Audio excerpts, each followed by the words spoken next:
Please write in the chat box.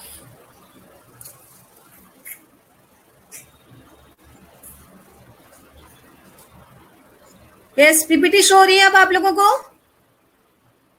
Am I visible? All is well? Okay. Yes, very good. Okay. So, a very good morning to all of you, dear students. Hope you all are fine and well. Yes, today's topic is again biochemistry and biological significance of carbohydrates, polysaccharides and mucosaccharides. Earlier we significance of monosaccharide and disaccharide, and also some brief history of biochemistry, scope of biochemistry, and biological significance of whole carbohydrate. So, am I audible? Please add in the box. Again, good morning to all of you. Okay. Slides दिख रही हैं आपको? मेरी आवाज? और मैं visible हूँ. Okay. Thank you so much. Let's start with the today's class, that is biochemistry and biological significance of carbohydrates, polysaccharides and mucosaccharides.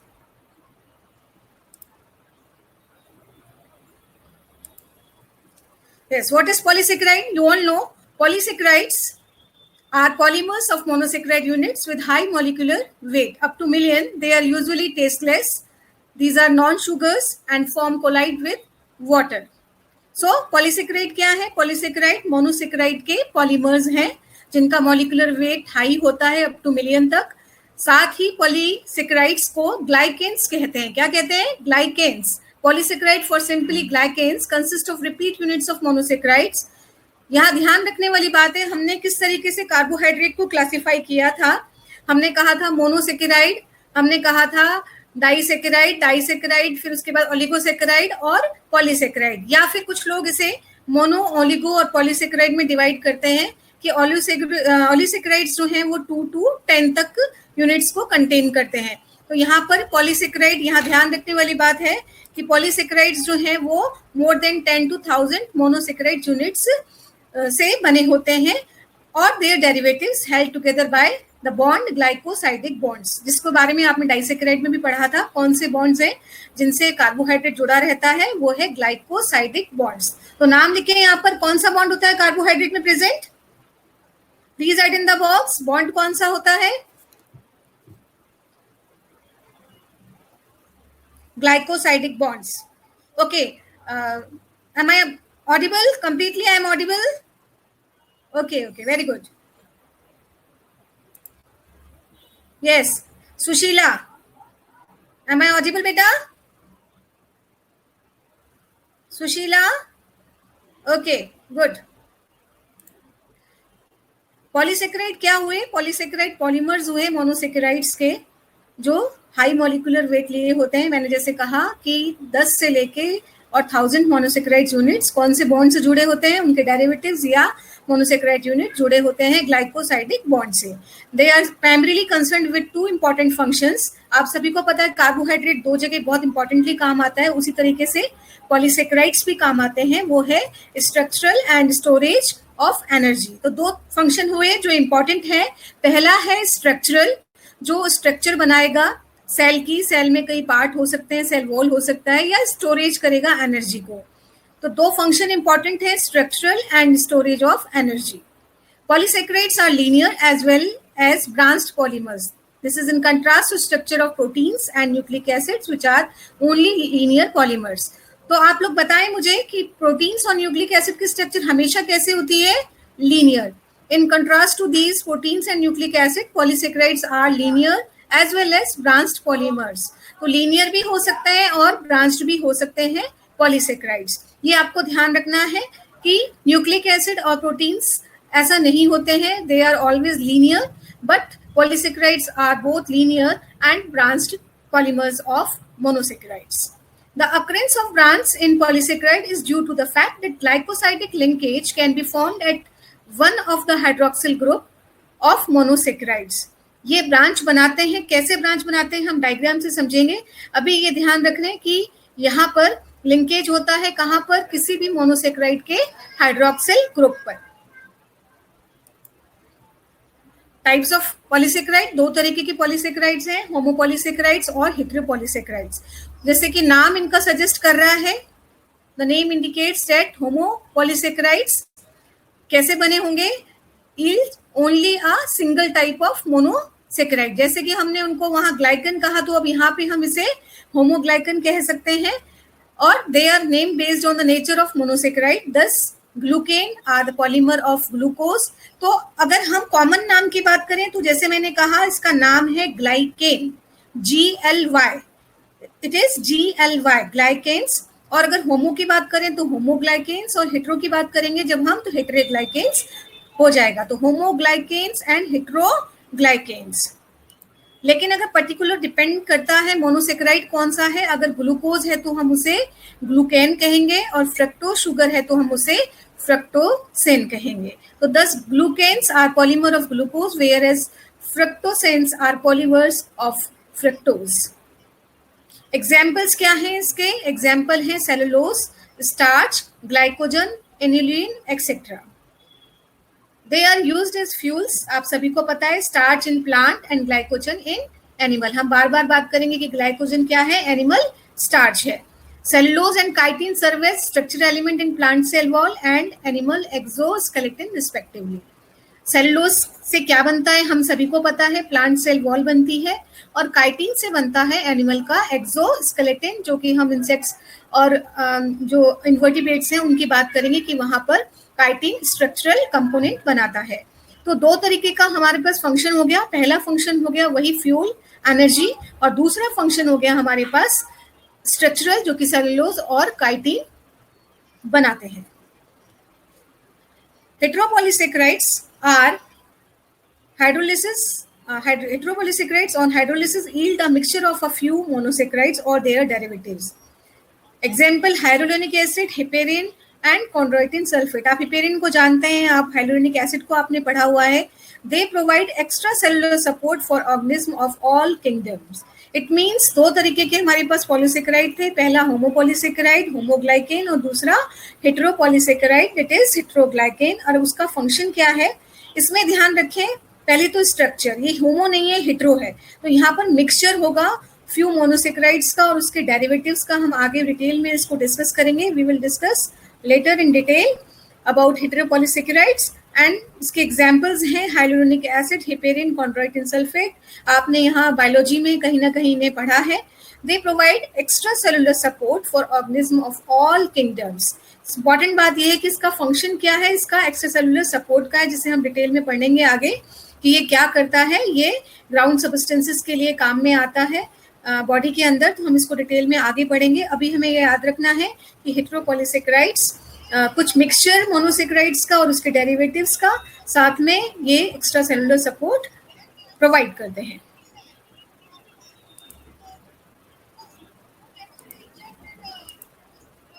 देखिए यहाँ पर क्लासिफिकेशन बताया हुआ है, आप देख सकते हैं। पॉलीसेकेराइड, पॉलीसेकेराइड का होमो और पॉलीसेकेराइड का होमो और heteropolysaccharide as I told earlier, starch, glycogen, chitin. यहाँ पर हम देखेंगे, अभी यहाँ स्ट्रक्चर बाद में देखेंगे हम इसका। हेटेरोपॉलीसेकेराइड में पैक्टिन आ गया, आपका अगार अगार आ गया, म्यूरिन आ गया, और हम पेप्टाइडोग्लाइकेन जिसको म्यूरिन भी कहते हैं इसके बारे में डिस्कस करेंगे, एंड पैक्टिन। तो यहाँ पर स्ट्रक्चर भी दिया हुआ है जिसे आपको बाद में समझना है। अभी देख लीजिए स्टार्च और ग्लाइकोजन किस तरीके से है और किस तरीके से म्यूरिन या पेप्टाइडोग्लाइकेन है और पैक्टिन है। हम इसे डिटेल में डिस्कस आगे करेंगे। और नेचर में कहाँ कहाँ होमोपॉलीसेकेराइड है इसके बारे में भी यहाँ लिखा हुआ है। दैट इज बीटा-1,3 लिंक जाइलोस, जो कि हमें इस सेल वॉल वगैरह में मिलता है। बीटा-1,3 लिंक्ड ग्लूकेन्स, ये इतना हमें इम्पॉर्टेंट नहीं है, हमें जो याद रखना है वो है जिसके बारे में हम आगे डिटेल में डिस्कस करेंगे, वो है स्टार्च, ग्लाइकोजन, सेलुलोज, इन्युलिन एक्सेट्रा। तो हम वन बाय वन करके इनको देखेंगे। अभी हम लोग देखते हैं पॉलीसेकेराइड दो तरीके के होते हैं। पहला था होमोपॉलीसेकेराइड जिसके एग्जाम्पल स्टार्च, ग्लाइकोजन, काइटिन है, और दूसरा है हेटेरोपॉलीसेकेराइड्स और heteroglycan. Examples are pectin, murein, agar agar, then peptidoglycan and pectins as I told earlier. मेरी आवाज बच्चों सुनाई दे रही है आपको? Please write in the box, am I visible? Okay, अब यहाँ देखिए आपकी डायग्राम बहुत अच्छे से शो होता है कि होमोपॉलीसेकेराइड में क्या होगा और हेटेरोपॉलीसेकेराइड में क्या होगा। होमो मतलब सेम, हेटेरो मतलब कुछ अलग। होमो का मतलब देखिए आप बिल्कुल एक जैसा सेम है, यहाँ पर स्ट्रक्चर देख सकते हैं। अगर अनब्रांच्ड है तो लीनियर होगा। As I told earlier that polysaccharides are both linear and branched in structure. तो ये दोनों हो सकते हैं। तो आप देख सकते हैं अगर होमो लीनियर है तो किस तरीके से होगा और ब्रांच्ड है तो किस तरीके से दिखाई देगा। सेम वे हेटेरोपॉलीसेकेराइड आप देख सकते हैं। यहाँ दो तरीके के मोनोमर दिखाए हैं, अलग अलग कलर से रिप्रेजेंट है, ब्लू एंड पिंक, यानी कि ये डिफरेंट डिफरेंट मोनोसेकेराइड यूनिट से और उनके डेरिवेटिव से मिलकर बना है। और अगर ब्रांच्ड है तो वो किस तरीके से शो होगा वो भी आप देख सकते हैं। यहाँ पर मल्टीपल मोनोमर टाइप्स, ब्रांच्ड है ये आप देख सकते हैं, बहुत सारे blue colour, green colour, pink colour, सब इस तरीके से ये यूनिट से डिफरेंट डिफरेंट यूनिट से बना है। तो I think is it clear to all of you what is homopolysaccharide and what is heteropolysaccharide, or what are the examples of homopolysaccharides and the heteropolysaccharides? Please write in the box. Is it clear to all of you?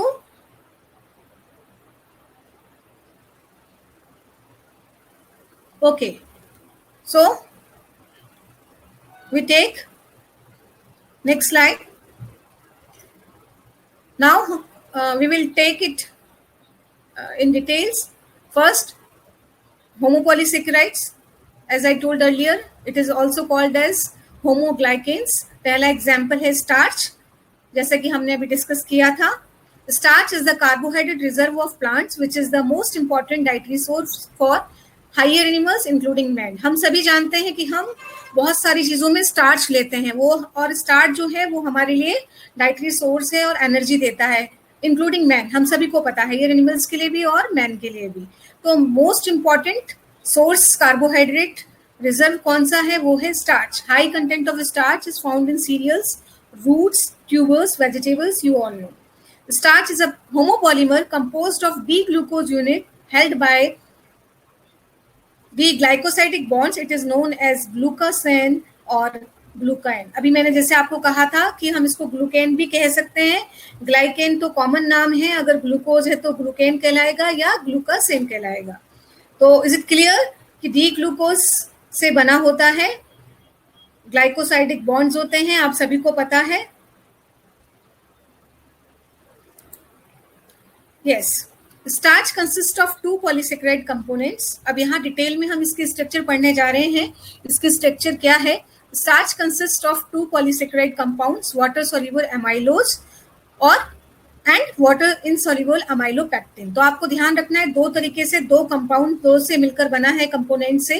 पहला है जो amylose, जो water soluble होता है और 15 to 20% होता है, और दूसरा अमाइलोपेक्टिन है जो 85% होता है और इनसोल्यूबल होता है, वाटर में इनसोल्यूबल रहता है। तो दो तरीके के हमारे पास कंपोनेंट है, पहला है अमाइलोज और दूसरा है amylopectin. Chemically amylose is a long unbranched chain with 200 to 1000 D-glucose units held by alpha-1,4 glycosidic linkage. Molecular weight 60,000 equivalent to 300 to 400 glucose units. अगर 300 से 400 यूनिट है तो उसका मॉलिकुलर वेट लगभग 60,000 के आसपास होता है। बाकी ये 200 से 1000 डी ग्लूकोज यूनिट्स की बनी होती है। और बॉन्ड का नाम सभी को मालूम है, ग्लाइकोसाइडिक लिंकेज है, लेकिन ग्लाइकोसाइडिक लिंकेज किस तरीके का है, वो है alpha-1,4 ग्लाइकोसाइडिक लिंकेज। हम आगे पढ़ेंगे कैसे हमने इसका नाम alpha-1,4 ग्लाइकोसाइडिक लिंकेज दिया है। तो alpha-1,4 ग्लाइकोसाइडिक लिंकेज है, हमें ध्यान रखना है, और ये अनब्रांच्ड है, यानी कि ये लीनियर है स्ट्रक्चर के अंदर। तो ये एमाइलोज हो गया जो लीनियर है, वाटर सोल्यूबल है, 15 से 20% है।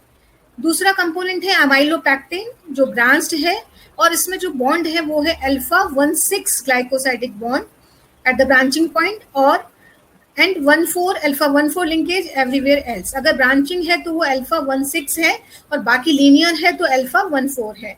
Amylopectin molecule contains a few thousand glucose units. Molecular weight इसका 5 लाख तक भी हो सकता है। और इम्पॉर्टेंट बात ध्यान रखनी है कि हर 20 से 30 ग्लूकोज यूनिट्स पर ब्रांच हो जाता है, 20 to 30 ग्लूकोज यूनिट्स पर ब्रांच। एक ब्रांच में क्या है,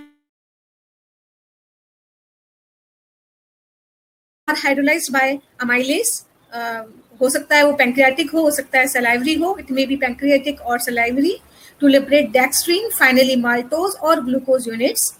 Amylase acts especially on alpha 1,4 glycosidic bonds. आपको ये ध्यान रखना है कि जो अमाइलेज है वो किस पे काम करता है, वो अल्फा 1,4 ग्लाइकोसाइडिक लिंकेज पर ही काम करता है, उसी को ब्रेक करता है, उसी को हाइड्रोलाइज करता है. तो starch are hydrolysed by amylase. It may be pancreatic और salivary in nature to liberate dextrins, finally maltose and glucose. Maltose क्या थी? Please write in the box. Maltose क्या है? मोनोसेकेराइड है, डाइसेकेराइड है, क्या है? Please write in the box. Maltose क्या है students? Please write in the box. Disaccharide. Okay, किससे बनकर बना होता है? Please write in the box. It is made up of, it is made up of, please write in the box. Okay, कितने molecule होते हैं ग्लूकोज के? Yes, हाँ, कुछ बच्चे फ्रक्टोज लिख रहे हैं, गलत है फ्रक्टोज. लास्ट क्लास में हमने पढ़ा था 2 molecule of Rohit, 2 molecule of what? Meenu, yes, glucose. Fructose किसमें होता है? ग्लूकोज के साथ फ्रक्टोज किसमें होता है? Please write in the chat box. Yes, yes, very good. Shruti, Priya, yes. Okay, आप लोग पहले वाला भी पढ़े, नहीं तो आगे का समझ में नहीं आएगा. यस, मैंने आपको जैसे कहा क्या डिफरेंस है अमाइलोज और अमाइलोपैक्टिन में. अमाइलोज सबसे पहले अनब्रांच्ड है, अमाइलोपैक्टिन ब्रांच्ड है. अमाइलोज वाटर सोल्यूबल है, अमाइलोपैक्टिन इनसोल्यूबल है. अमाइलोज में अल्फा 1,4 बॉन्ड है और अमाइलोपैक्टिन में अल्फा 1,6 बॉन्ड है. साथ में परसेंटेज वाइज अमाइलोज 15 to 20% है और अमाइलोपैक्टिन 80 to 85% है. अगर आपसे डिफरेंस पूछा जाता है तो आप टेबुलर फॉर्म में you can write. Is it clear to all of you? Please write in the box. Structure समझ में आया आपको? Yes. और स्टार्च को कौन हाइड्रोलाइज करता है? वो है एंजाइम अमाइलेज.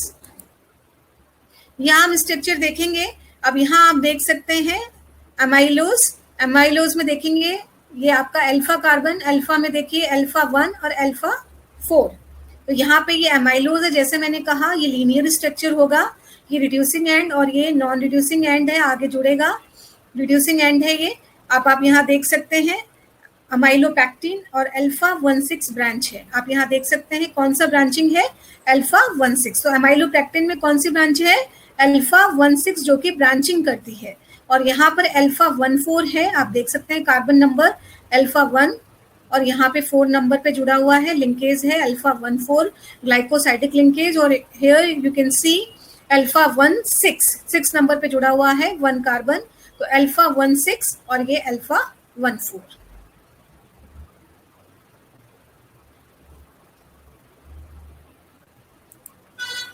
दूसरी तरीके से यहाँ रिप्रेजेंटेशन है. आप देख सकते हैं बहुत सारे glucose and number of glucose है यहाँ पर. लीनियर है ए अमाइलोज अल्फा 1,4 ग्लाइकोसाइडिक लिंकेज. और यहाँ पे आप देख सकते हैं amylopectin that is alpha 1,6 linkage क्योंकि ये ब्रांचिंग करता है. अब मैंने अभी आपको कहा था कि स्टार्च का जब हाइड्रोलिसिस होता है तो वो डेक्स्ट्रीन में चेंज हो जाता है.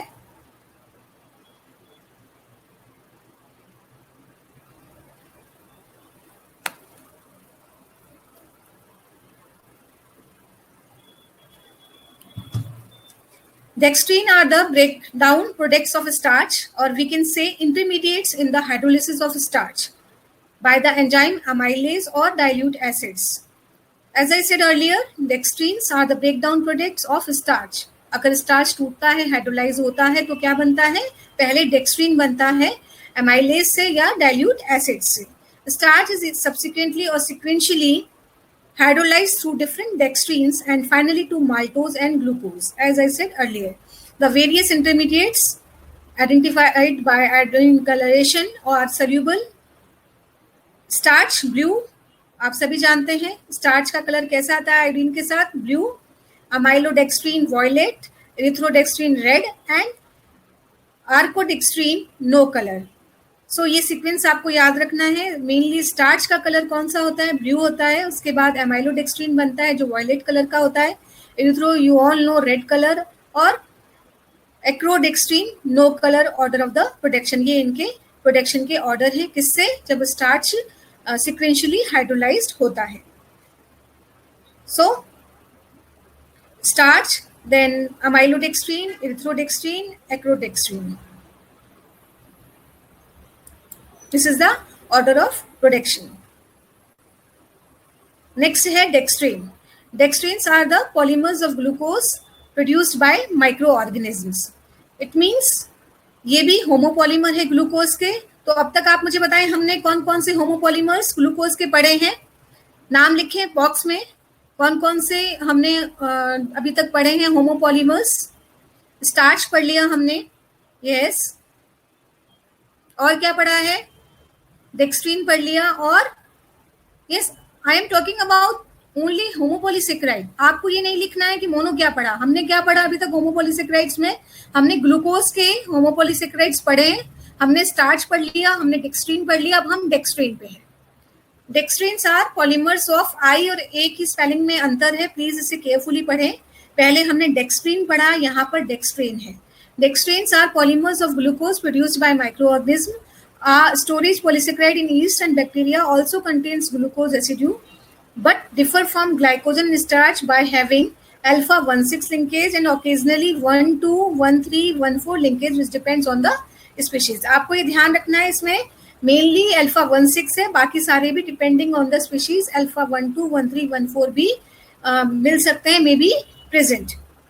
Dextrins are insoluble in water and used as plasma volume expanders in transfusion. ये बहुत अच्छे से आपको याद रखना है, क्योंकि ये बायोलॉजिकली इसकी बहुत इंपॉर्टेंस है, बायोलॉजिकली इसकी बहुत सिग्निफिकेंस है।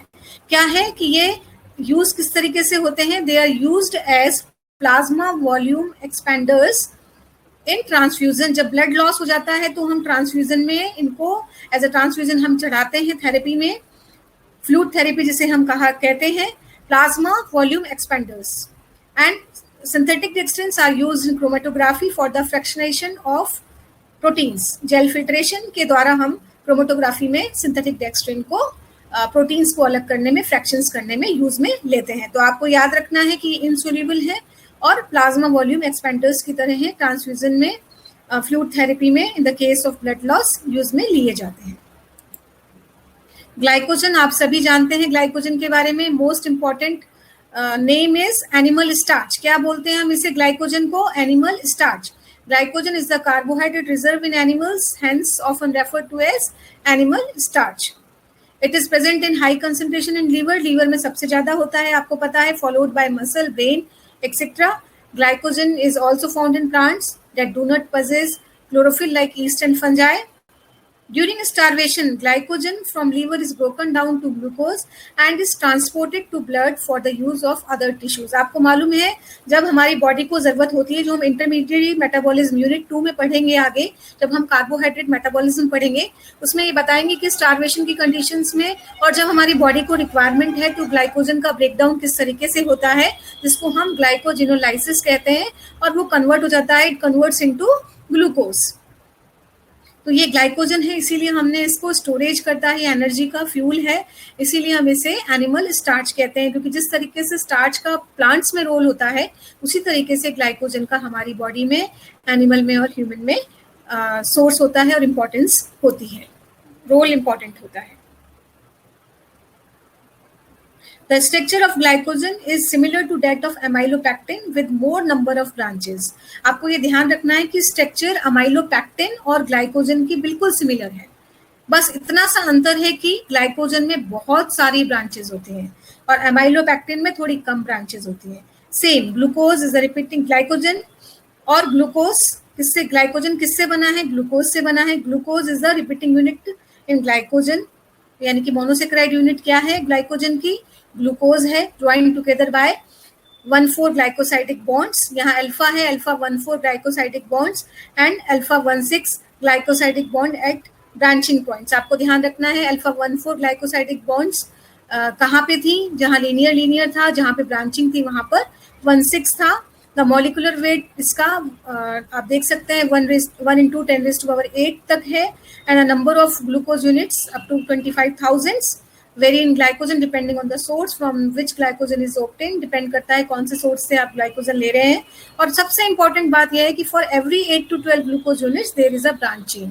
वहां पे कितनी थी, वहां पे हमने जब स्टार्च पढ़ा तो हमने कितनी यूनिट्स कहा था, हमने जब स्टार्च कहा तो हमने यूनिट्स कहा था 20 से 30। तो यहाँ ध्यान रखें, जैसे जैसे यूनिट्स कम होती जाएंगी ब्रांचिंग की, तो ब्रांचिंग बढ़ जाएगी। Do you agree with this statement? 8 से 10 ग्लूकोज यूनिट पे ब्रांचिंग है, और वहां पे कितने पे थी, जैसे मैंने बोला 20 से 30 पे थी। Okay, it is readily soluble in water, और रेड कलर देता है आयोडीन के साथ। ग्लाइकोजन जो है वो रेड कलर देता है आयोडीन के साथ, ये आपको लर्न करना है। मैं स्ट्रक्चर तीनों के आपको एक साथ बताऊंगी कि कैसे यहाँ पर स्टार्च का और सेलुलोज का स्ट्रक्चर होता है। अब हम नेक्स्ट जो देखते हैं वो है, अभी आपको इतना याद रखना है कि ग्लाइकोजन और स्टार्च में या स्टार्च में एमाइलोपेक्टिन में यही डिफरेंस होता है कि ब्रांचिंग ग्लाइकोजन में ज्यादा होती है, बहुत ज्यादा होती है इन कंपैरिजन टू किसके, स्टार्च के और एमाइलोपेक्टिन के। आपको ये बात समझ में आ गई? Is it clear to all of you? Please write in the box. Okay, am I audible?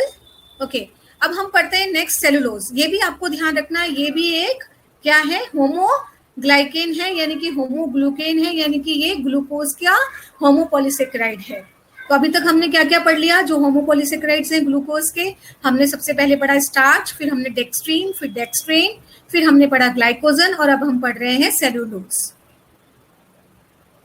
Okay, cellulose occurs extensively in plants and it is the most abundant organic substance in the plant kingdom. आप सभी को पता है plant kingdom का सबसे abundant जो compound है वो है cellulose. It is predominantly constituent of plant cell wall, क्योंकि हर प्लांट सेल वॉल के अंदर क्या है, सेलुलोज है। Cellulose is totally absent in animal body. Cellulose is a linear, अब आपको ये ध्यान रखना है क्या है, cellulose is a linear unbranched homopolysaccharide of D-glucose and is composed of beta-D-glucose units linked by beta-1,4 glycosidic bonds। अब ये ध्यान रखना है कि यहाँ bonds कौन से हैं, यहाँ bond है बीटा। आपको मालूम है अभी तक हमने बीटा का जिक्र ही नहीं किया, अभी तक हम या तो अल्फा 1,4 पढ़ रहे थे या अल्फा 1,6 पढ़ रहे थे। तो अब यहाँ पर बॉन्ड्स कौन से हैं, बीटा 1,4। तो आपको ध्यान रखना है स्टार्च बोथ लीनियर और उसके अंदर ब्रांच स्ट्रक्चर है, लेकिन ग्लाइकोजन कंप्लीटली ब्रांच्ड है और ज्यादा ब्रांच्ड है, लेकिन सेलुलोज जो है वो लीनियर स्ट्रक्चर है, अनब्रांच्ड है, होमोपॉलीसेकेराइड ऑफ डी ग्लूकोज है। तो आपको ये ध्यान रखना है ये बीटा डी ग्लूकोज का बना होगा, इसीलिए यहाँ बीटा 1,4 ग्लाइकोसाइडिक बॉन्ड होता है। और जब हम बात करते हैं स्टार्च की, जैसे कि मैंने आपको पहले कहा था, तो स्टार्च किसका बना होता था, तो हम यहाँ लिखते थे स्टार्च जो है वो बना होता है, यहाँ पर हम बात करेंगे अल्फा 1,4 बॉन्ड्स की, यानी कि अल्फा डी ग्लूकोज की।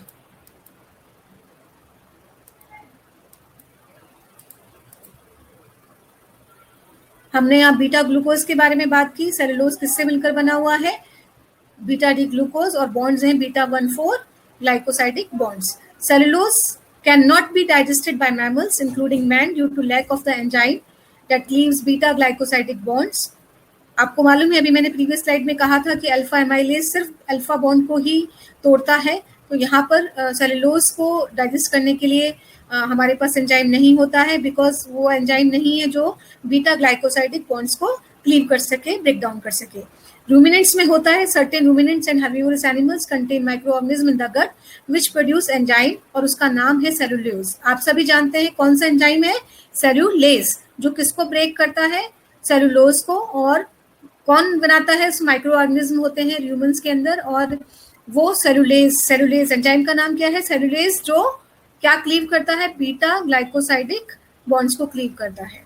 इसीलिए ह्यूमन में चूंकि ये नहीं है तो यहाँ पर बॉन्ड्स क्लीव नहीं हो पाते हैं। और आपको मैंने बताया कि एमाइलेज जो अल्फा एमाइलेज है वो ओनली अल्फा बॉन्ड्स को ही तोड़ता है। So is it clear? Hydrolysis of cellulose yields a disaccharide cellobiose followed by beta D glucose. हम पढ़ चुके हैं ये सेलोबायोस के बारे में डाइसेकेराइड्स में, और बाद में हमें क्या मिलेगा, बीटा डी ग्लूकोज मिलेगा।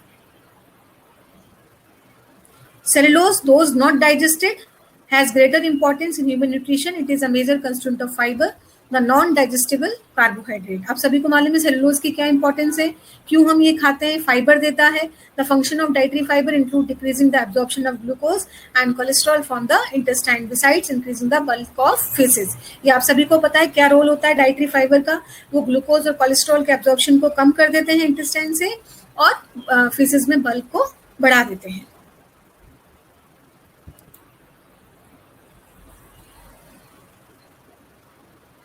आप देख सकते हैं it resembles the structure of amylose, क्योंकि ये लीनियर है. लेकिन डिफरेंस क्या है, एज आई टोल्ड अर्लियर कि अमाइलोज के अंदर there is a very important difference. The glucose residues in the beta configuration, whereas in the amylose, amylopectin and glycogen glucose is in alpha configuration. जो glycogen है और amylopectin है उसमें alpha configuration में आपको ग्लूकोज मिलेगा, और जो बीटा कॉन्फ़िगरेशन है वो किसमें मिलेगा, सेलुलोज के अंदर. ये आपको याद रखना है कि सेलुलोज में कहाँ मिलेगा. और अब आप मुझे बताएं कि ये अल्फा और बीटा आपको मालूम है, क्योंकि मैंने ये लास्ट क्लास में बताया है आपको isomerism. So please write in the box alpha और बीटा. अल्फा क्या होता है और बीटा क्या होता है? एनोमर्स हैं. These are anomers.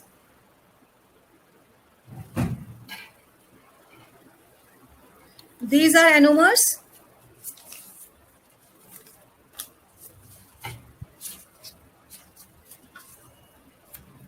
हाँ, मैंने आपको बताया था ये पिछली क्लास में आपके कि अल्फा और बीटा कौन से हैं, अल्फा में क्या होगा और बीटा में क्या होगा. Please write in the box. आप मुझे लिखकर बताएं अल्फा में क्या है, अल्फा और बीटा कौन से एनोमर्स हैं. एनोमर्स हैं या नहीं? अल्फा बीटा आइसोमेरिज्म में शो करते हैं कि नहीं? पिछली क्लास में हमने डिटेल में पढ़ा था.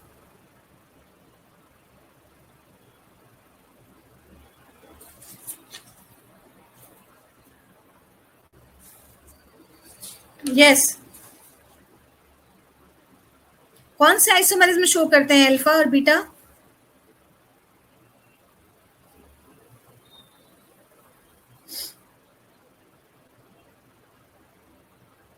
Yes, is it clear? Yes, mutarotation. ठीक है, बिल्कुल ठीक है.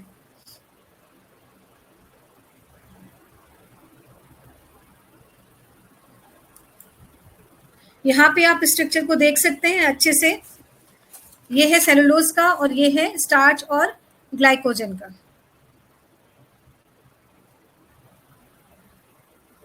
आपको दिख रहा है ये बीटा, और हमने जैसे कि अभी पढ़ा कि स्टार्च में क्या होता है, स्टार्च के अंदर और ग्लाइकोजन में अल्फा 1,4 लिंकेजेस होते हैं. ये भी एक तरीके का स्ट्रक्चर है, आप देख सकते हैं सेलुलोज का.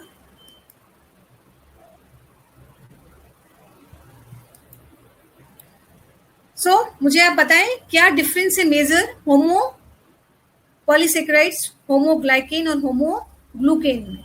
यानी कि स्टार्च में डिफरेंस बताएं, ग्लाइकोजन में बताएं और सेलुलोज में बताएं. Please write in the box starch, glycogen and cellulose. Please write in the box.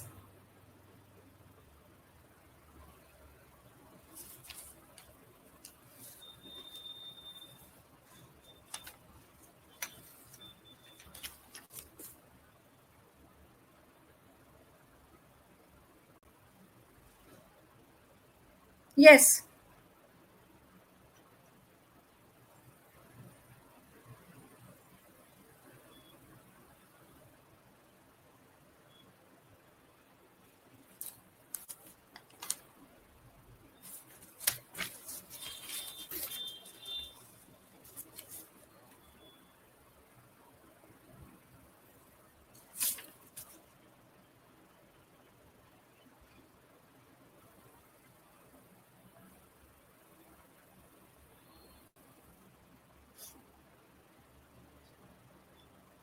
Yes, सबसे पहला डिफरेंस स्टार्च जो है ब्रांच्ड और लीनियर दोनों है, बट स्टार्च में ब्रांचिंग चूंकि अमाइलोपेक्टिन है उसमें कम होती है इन कंपैरिजन टू ग्लाइकोजन.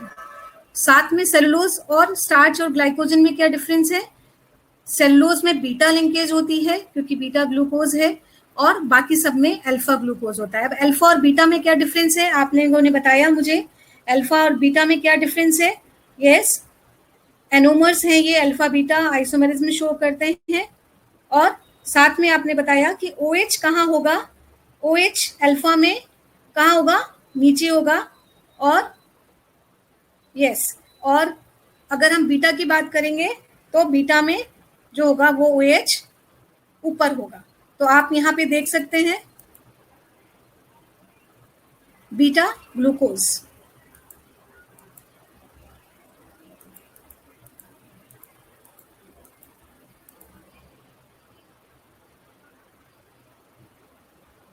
यहाँ पे आप देख सकते हैं OH कहाँ पर है, ये अल्फा ग्लूकोज है। Okay, now is it clear to all of you? Please write in the box.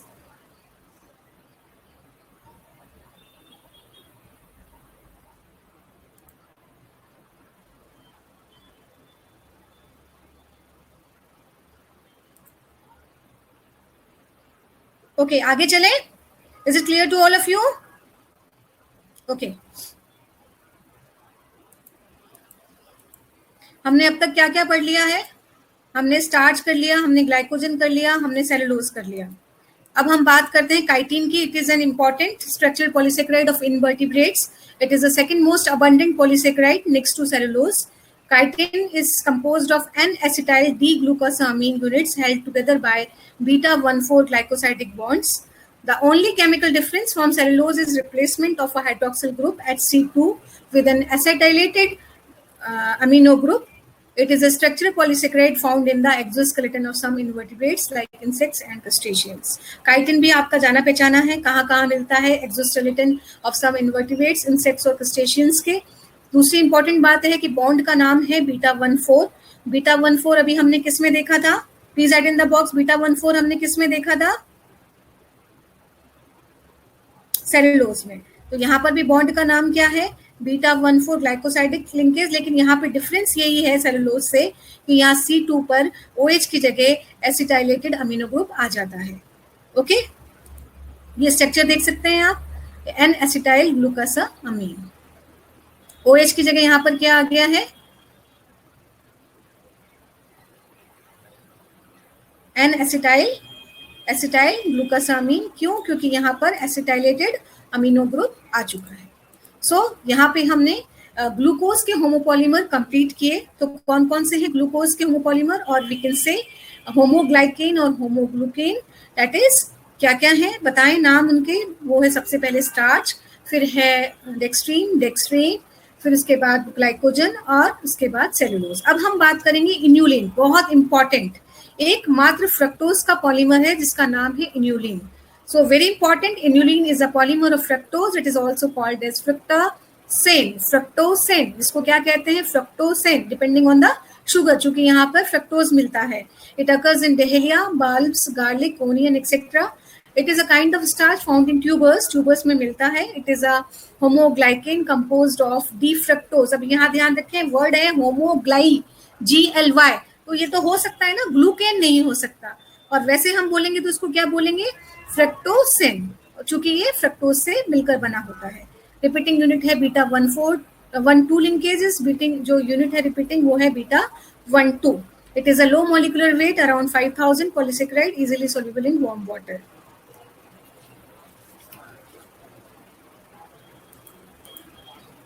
Inulin is not utilized by the body. It is used for assessing kidney function through measurement of glomerular filtrate rate. आपको मालूम है GFR क्या होता है? GFR please write in the box. ये आपने physiology में भी पढ़ा है in the first year. Please write in the box, measurement of glomerular filtration rate. What is this GFR? GFR को मेजर करने के लिए आपने हमेशा एक नाम याद किया है क्लास में, वो है inulin. Okay, it does not produce any colour with iodine. तो आपको मालूम है GFR क्या है? ग्लोमेरुलर फिल्ट्रेशन रेट, जो कि एक रीनल फंक्शन टेस्ट होता है जिससे हम किडनी की फंक्शनलिटी को एसेस करते हैं, जो हम डिटेल में थर्ड जो हमारा यूनिट है वेटनरी एनालिटिकल जो बायोकेमिस्ट्री है उसमें हम पढ़ेंगे। क्लिनिकल बायोकेमिस्ट्री और एनालिटिकल बायोकेमिस्ट्री, उसके अंदर हम इसे अच्छे से डिटेल में पढ़ेंगे। तो इन्यूलिन क्या है? इसमें इंपॉर्टेंट बात ध्यान रखने की, ये फ्रक्टोज का होमोपॉलीसेकेराइड है। तो आपको अगर पूछा जाए तो फ्रक्टोसेन और पॉलीसेकेराइड ऑफ फ्रक्टोज इज, नाम लिखिए जल्दी से, इन्यूलिन, INULIN। बाकी सब किसके हैं? बेहिचक होकर आप ग्लूकोज कर दें। नेक्स्ट हमारा जो पॉलीसेकेराइड था, दो तरीके के थे, आपको पता है, as I told earlier, first is homopolysaccharide, we have discussed it in detail. अब हम पढ़ने जा रहे हैं हेटेरोपॉलीसेकेराइड्स, जो कि अलग अलग यूनिट से मिलकर बना होता है, उसके डेरिवेटिव से मिलकर बना होता है, जिसको हम म्यूकोपॉलीसेकेराइड्स कहते हैं। तो हम हेटेरोपॉलीसेकेराइड्स की जगह यहाँ पर दो वर्ड यूज करेंगे, आपको अच्छे से याद रखना है, वो है म्यूकोपॉलीसेकेराइड्स और साथ में GAG, that is glycosa aminoglycans, glycosa aminoglycans. Mucopolysaccharides are heteroglycans, कह सकते हैं हम इन्हें, made up of repeating units of sugar derivatives, namely amino sugars और uronic acid. अब आपको दो चीजें याद रखनी है यहाँ, एक तो अमीनो शुगर्स को ध्यान रखना है, जो डेरिवेटिव है किसके? मोनोसेकेराइड्स के, और शुगर के डेरिवेटिव्स हैं अमीनो शुगर्स और यूरोनिक एसिड्स। दो चीजें याद रखनी है, एक तो अमीनो शुगर्स और दूसरा uronic acid. These are more commonly known as glycosaminoglycans, GAG। जब भी जिक्र होता है ग्लाइकोसामिनोग्लाइकेन्स का यानी कि GAG का, तो आपको अच्छे से समझ लेना है ये कुछ नहीं है, ये हेटेरोपॉलीसेकेराइड्स हैं या म्यूकोपॉलीसेकेराइड्स हैं। Acetylated amino groups besides sulfate and carboxyl groups are generally present in GAG structure. Acetylated amino group के अलावा सल्फेट और कार्बोक्सिल ग्रुप भी मिलते हैं। The presence of sulphate and carboxyl group contributes to acidity of the molecule. So ये क्या कहलाते हैं? एसिड म्यूकोपॉलीसेकेराइड्स भी कहलाते हैं due to the presence of sulphate and carboxyl groups. Some of the mucopolysaccharides are found in combination with protein. यहाँ अच्छे से समझने वाली बात है, कुछ प्रोटीन्स के साथ भी मिलते हैं जिनको हम म्यूकोप्रोटीन्स, म्यूकॉइड और प्रोटियोग्लाइकेन्स कहते हैं।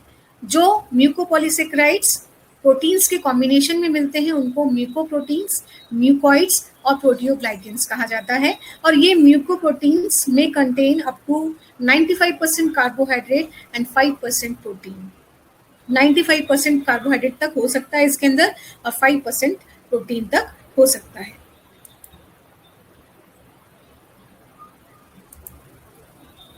अब आगे हम बात करते हैं क्या करते हैं ये mucopolysaccharides. Mucopolysaccharides are essential component of tissue structure. तो आपको ध्यान रखना है कि ये क्या करते हैं? टिश्यू स्ट्रक्चर बनाते हैं। The extra cellular space of tissue, जिसको आप particularly connective tissue, cartilage, skin, blood vessels, tendons, consist of collagen and elastin fibre embedded in a matrix और ग्राउंड सबस्टेंसेस। आप सभी को पता है कि जब टिश्यू होता है, कनेक्टिव टिश्यू, जैसे कि कार्टिलेज है, स्किन है, ब्लड है, वेसल है, टेंडन है, तो उनके मैट्रिक्स एक एम्बेडेड होते हैं एक मैट्रिक्स में ग्राउंड सबस्टेंसेस को में, जिसको हम क्या कहते हैं? वो जो ग्राउंड सबस्टेंस है, मैट्रिक्स है, वो बना होता है GAG, यानी कि म्यूकोपॉलीसेकेराइड का। इसीलिए हम इसे कहते हैं कि ये एक्स्ट्रा सेलुलर स्पेसेस में होता है टिश्यू के और ये एसेंशियल कंपोनेंट है टिश्यू स्ट्रक्चर का। They are component of extracellular matrix or also known as ground substance, which holds the cells of a tissue together and provides a porous pathway for the diffusion of nutrients and oxygen to the individual cells. तो एक ऐसा pathway बनाता है ground substance जिससे nutrient और oxygen sales तक पहुंच जाते हैं। ये लीनियर पॉलीमर्स हैं composed of repeating disaccharide units. One of the two monosaccharide is N-acetyl glucosamine और N-acetyl गैलेक्टोसामीन। पहला तो आपको ध्यान रखना है, जैसे as I told earlier, amino sugar एक कंपोनेंट तो क्या है? अमीनो शुगर, और दूसरा कंपोनेंट क्या है? Uronic acid. फॉर एग्जांपल यहाँ पर जो मोस्ट कॉमनली यूज किया जाता है वो है ग्लूकोरोनिक एसिड। तो एक कंपोनेंट, मैंने कहा दो कंपोनेंट से ये बना होता है बिटवीन डाइसेकेराइड यूनिट्स में, जैसे मैंने कहा N-acetyl ग्लूकोसामीन और N-acetyl गैलेक्टोसामीन, और साथ में दूसरी यूनिट क्या है? इसको हम कहेंगे glucuronic acid, mainly uronic acid है ये। The important polysaccharide include examples क्या क्या हैं? हाइलोरोनिक एसिड आप सभी जानते हैं, chondroitin 4 sulphate, heparin, dermatan sulphate and keratan sulphate, ये इसके एग्जाम्पल हैं। हम एक एक करके इनको देखेंगे। हाइलोरोनिक एसिड आप लोगों ने सभी ने पढ़ा है। कहाँ पढ़ा है hyaluronic acid? Please attend the box. Hyaluronic acid कहाँ पढ़ा है आप लोगों ने? Hyaluronic acid is an important GAG found in the ground substance of synovial fluid of joints and vitreous humor of eyes. Okay. कहाँ मिलता है ये? साइनोवियल फ्लूइड में मिलता है और विट्रियस ह्यूमर ऑफ आइज में। It is also present as ground substance in connective tissues and form a gel around the ovum.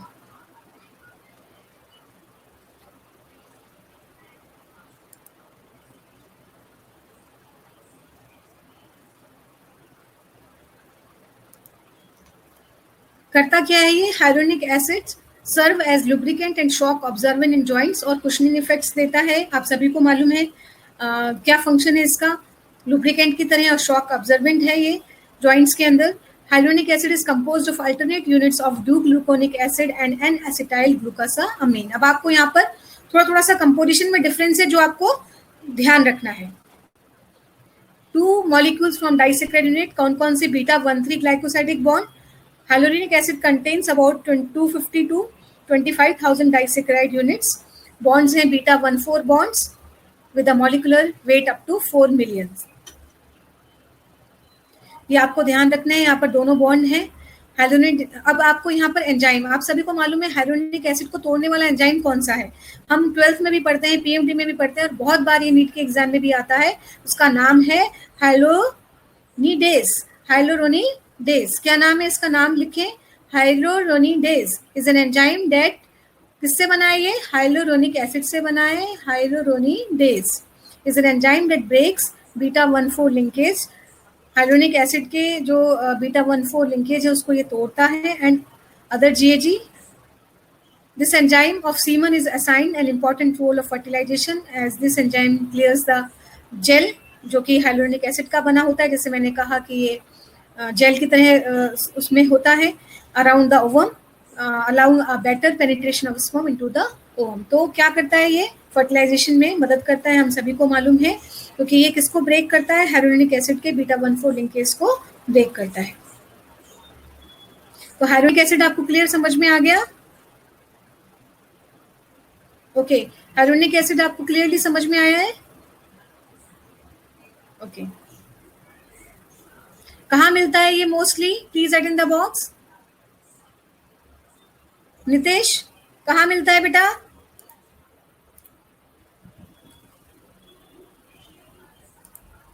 दूसरा है chondroitin sulfates. Chondroitin 4 sulfate is a major constituent of various mammalian tissues, bone, cartilage, tendon, heart, valve, skin, cornea. Structurally, it is comparable with hyaluronic acid. Chondroitin 4 sulfate consists of repeating disaccharide units composed of D-gluconic acid and acetyl D-galactosamine 4 sulfate. अब आपको यहाँ ध्यान रखना है, यहाँ पे glucosamine नहीं है, यहाँ पे क्या है? गलेक्टोसामीन है। ठीक है, ये इंपॉर्टेंट चीज आपको ध्यान रखनी है कि यहाँ पर गलेक्टोसामीन है। The groups repel each other and cause the polysaccharide molecule to expand. They, as well as the sugar hydroxyl group, are extensively hydrated. इससे क्या होता है कि ये स्वेल कर जाता है और जिलेटिनिक मैट्रिक्स बनाता है जो कि एक गुड लुब्रिकेंट की तरह काम में आता है। अभी मैं स्ट्रक्चरली आपको अलग अलग बताऊंगी, बस इतना सा ध्यान रखना है। यहाँ पर क्या होता है? यहाँ पर गलेक्टोसामीन होता है। देखिए, यह हाइलोनिक एसिड है, आप यहाँ देख सकते हैं, ये हाइलोनिक एसिड है। हाइलोनिक एसिड के अंदर आप देखिए यहाँ पर ये क्या है? ग्लूकोनिक एसिड है। और ये क्या है आपका? ये है कौन सा चीज? N acetyl glucosamine. N acetyl glucosamine hyaluronic acid में ही हो गया। और यहाँ आप देख सकते हैं ग्लूकोनिक एसिड सेम है, बट यहाँ पर GAL है। यहाँ पे क्या था? GLC। और यहाँ पे क्या है? GAL। GAL का मतलब क्या हो गया? गलेक्टोसामीन। क्या है यहाँ पर? N acetyl galactosamine. और यहाँ पे क्या है? ये same to same gluconic acid है।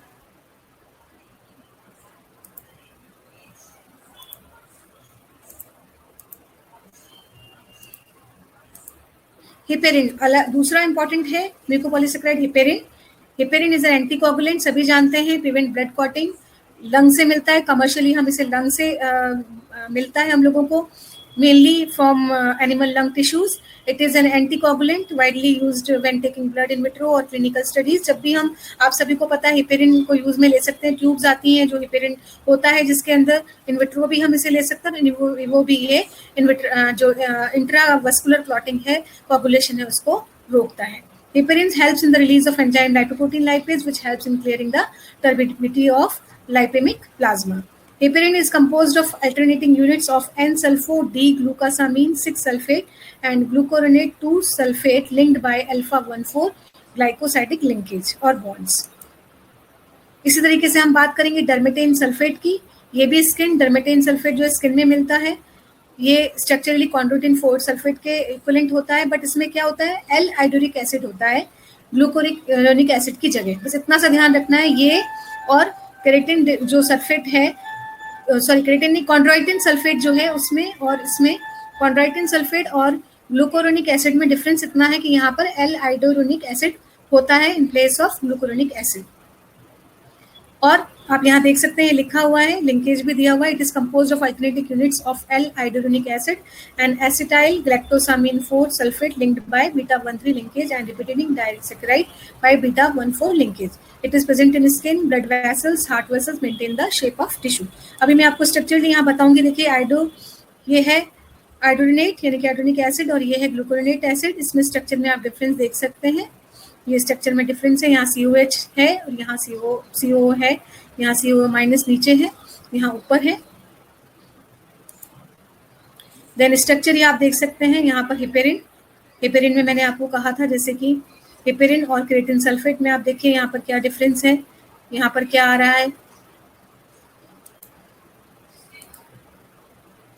ये एक हम स्ट्रक्चर को यहाँ से कंपेयर कर सकते हैं इजीली, जैसे कि हाइरोनिक एसिड के अंदर डी ग्लूकोरोनिक एसिड और L acetyl glucosamine, as I told earlier.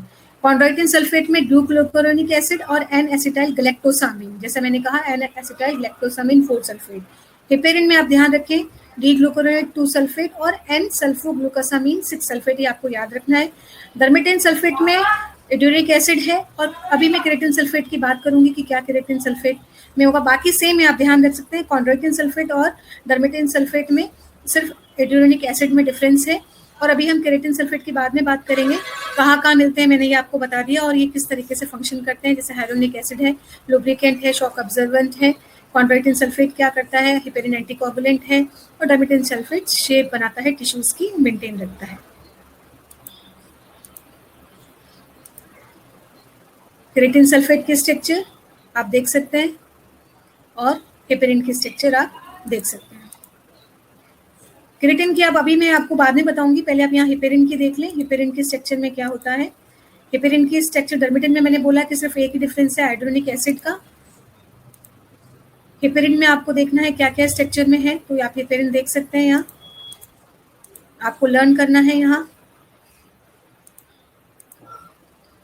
D glucuronate 2 sulphate N sulphoglucosamine 6 sulphate, ये भी आपको यहाँ पर अलग से चारों का दिया हुआ है। हाइरोनिक एसिड की क्या स्ट्रक्चर होती है, कॉन्ड्रोइटिन सल्फेट में क्या होता है, केरेटिन सल्फेट में क्या होगा और हिपेरिन में क्या होगा।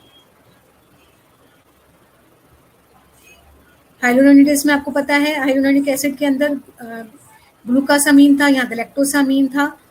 हिपेरिन की स्ट्रक्चर भी मैंने बोला। अब केरेटिन सल्फेट की बात करते हैं जो इंपॉर्टेंट है। Creatine sulfate is a heterogeneous GAG with a variable sulfate content besides small amount of mannose, fructose or sialic acid. Creatine sulfate essentially consists of alternating unit of galactose and N-acetyl glucosamine 6 sulfate. Cornea cartilage connective tissue और में मिलता है और cornea को transparent रखता है। तो it means creatine sulphate की अगर हम स्ट्रक्चर देखें तो किससे मिलकर बना है, D galactose and N acetyl glucosamine 6 sulphate. तो आपको यहाँ ध्यान रखना है यूरोनिक एसिड एब्सेंट है, तो विशेष तौर पे आप केरेटिन सल्फेट में क्या ध्यान रखना है, there is no uronic acid in keratan sulphate. आप देख सकते हैं यहाँ कोई यूरोनिक एसिड नहीं है, ये गैलेक्टोज है, ठीक है, ये गैलेक्टोज है और ये क्या है, एन एसिटाइल ग्लूकोसामीन। तो अच्छे से ध्यान रखें, हाइड्रोनिक एसिड में ग्लूकोसामीन है, कॉन्ड्रोइटिन सल्फेट में गैलेक्टोसामीन है 4 सल्फेट। हिपेरिन की स्ट्रक्चर थोड़ी अलग है, डर्मेटेन सल्फेट कॉन्ड्रोइटिन के बिल्कुल सेम है बट यहाँ पर इड्यूनोरिक एसिड है। और केरेटिन सल्फेट में ध्यान रखें यहाँ गैलेक्टोज है और एन एसिटाइल ग्लूकोसामीन है, यहाँ पर यूरोनिक एसिड नहीं है। सो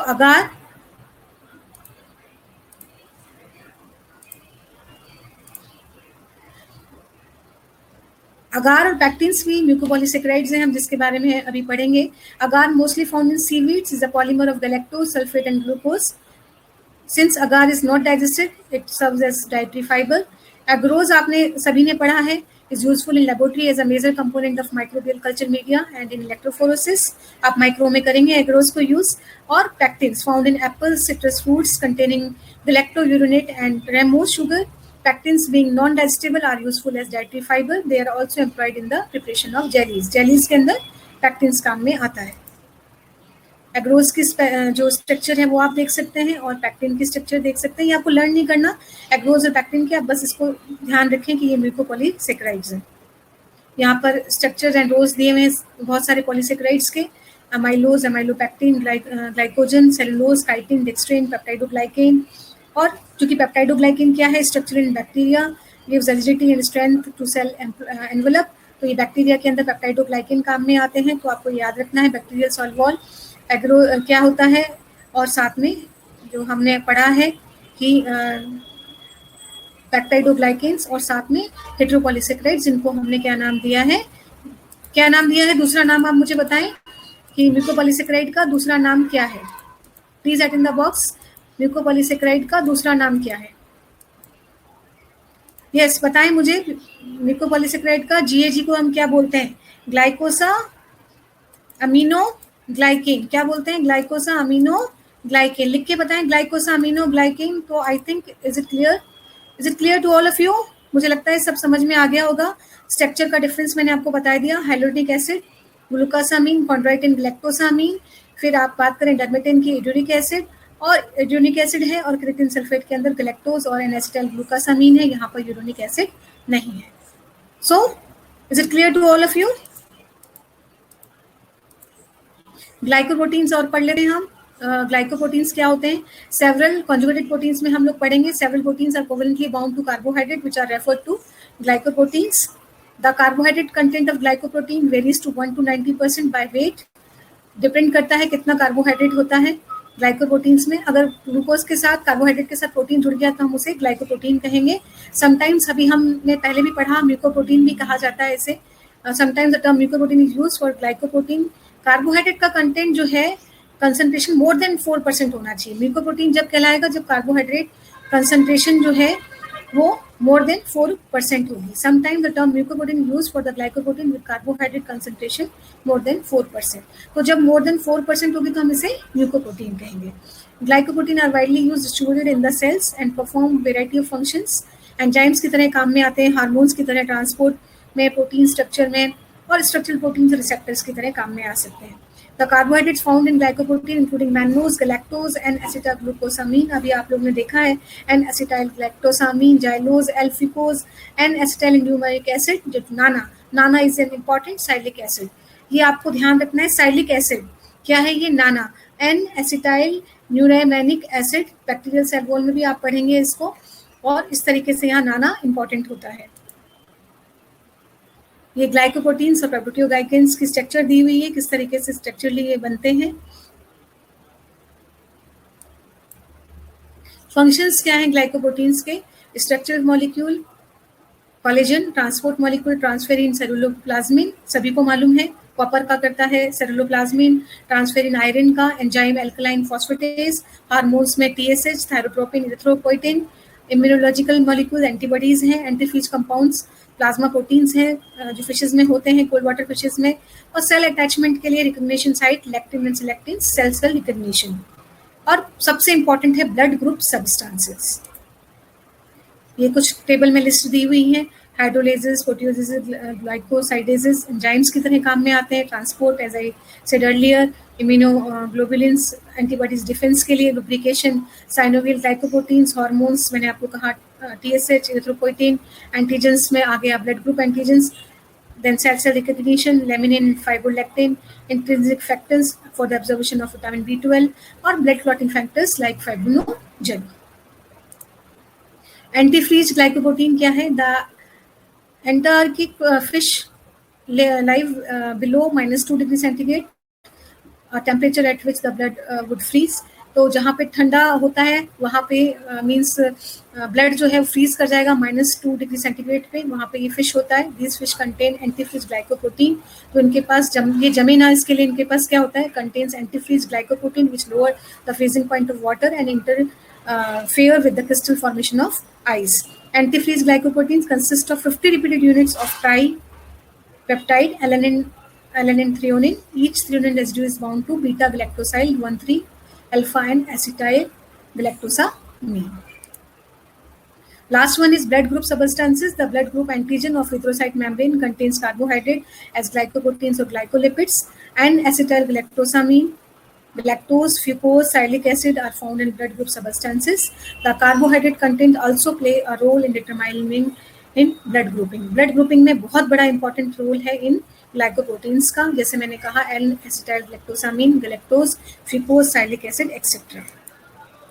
ये ब्लड ग्रुप्स हैं, आप देख सकते हैं यहाँ पर इस तरीके से ligand, red blood cell, micro में भी आप डिटेल में पढ़ेंगे, N-acetylgalactosamine, N-acetylglucosamine, fucose एंड लैक्टोसामीन, ये सब कुछ ब्लड आप कलर वाइज देख सकते हैं इस स्ट्रक्चर में, ये सभी जो है ब्लड ग्रुप में प्रेजेंट होते हैं. So lastly I think is it clear to all of you. हमने होमोपॉलीसेक्राइड्स आज पढ़े, हेटेरोपॉलीसेक्राइड्स पढ़े. होमोपॉलीसेक्राइड्स में मैं ब्रीफ कर देती हूँ थोड़ा सा. होमोपॉलीसेक्राइड्स में ग्लूकोज के स्टार्च, फिर ग्लाइकोजन, सेलुलोज, लिक्सट्रीन, डेक्सट्रीन, काइटिन. उसके बाद हमने फ्रक्टोज का पढ़ा, इन्यूलिन. उसके बाद हमने हेटेरोपॉलीसेक्राइड के बारे में बात की जिसमें heparin, hyaluronic acid, chondroitin sulphate, keratan sulphate थे. और उसके बाद अगार, पैक्टिन. फिर हमने बात की ब्लड ग्रुप की जो कि ग्लाइकोप्रोटीन है, इंपॉर्टेंट है. ग्लाइकोप्रोटीन बहुत तरीके से फंक्शन में आती हैं. तो हमने जो कि structural, transport, enzymes, hormones, immunological और सेलर रिकॉग्निशन में भी काम में आता है. Most important is blood group substances जिसमें कि most importantly L-acetylgalactosamine, galactose, fucose, sialic acid, etc. So now thank you very much. Thanks once again. I think is it clear to all of you? Carbohydrate पूरा खत्म हो चुका है.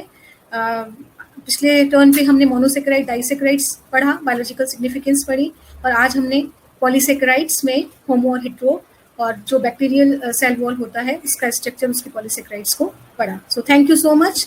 Thank you very much.